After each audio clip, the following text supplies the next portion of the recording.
My name's David Curl, and I'm a counsellor who works in both South West London from premises close to East Putney Tube and also online with adults and with teenagers.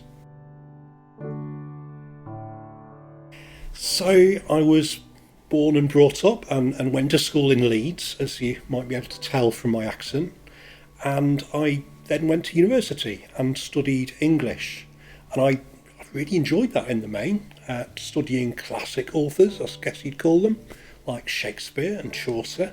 And actually Shakespeare in particular, what he doesn't know in his plays about family life, for instance, and how people interact with each other, jealousy, ambition, revenge, love, and all the rest of it. What he doesn't know is not worth knowing, frankly. Although plenty has changed since his time.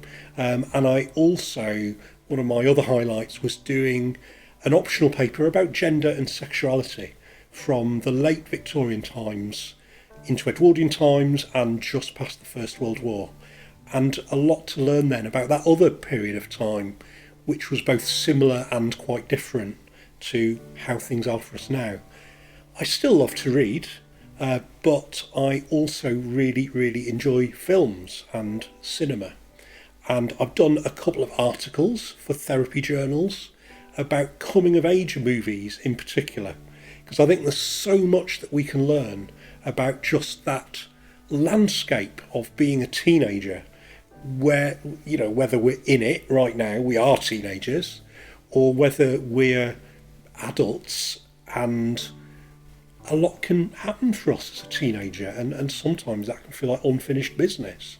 Or we're trying to see eye to eye with our own teenagers if we're parents. So I think coming of age movies, if we can really get into them, take something from them, shed a light on that, and that's what I've been interested to write about.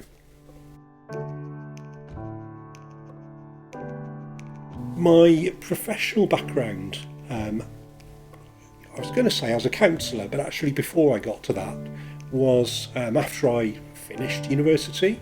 I was a bit unsure what I wanted to do, but then I thought, well, some of the volunteering that I've already done with homeless charities in both Leeds and London, it's that actually is where my heart is.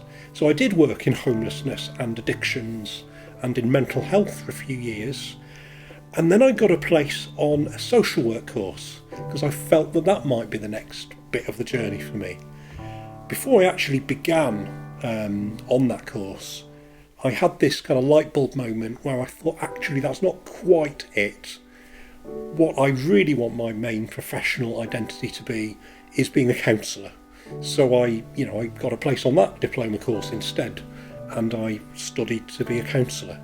And since qualifying in my early 30s, I've done a number of roles with young people and in schools and a pupil referral unit in Somerset for some years.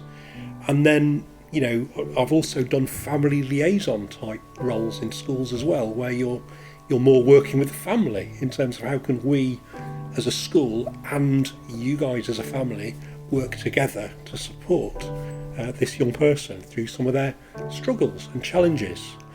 For the last 4 years, I've been working for one of the UK's main digital mental health platforms as a counsellor, and also providing some other kinds of psychological support. And that's been, a real education in itself. I've learned plenty through us having that open door for any adult in certain areas of the UK to walk through and to say, I need help with this thing that I'm struggling with, and I need to be heard, and I need to find new coping strategies or whatever it might be. So that's me. Thank you.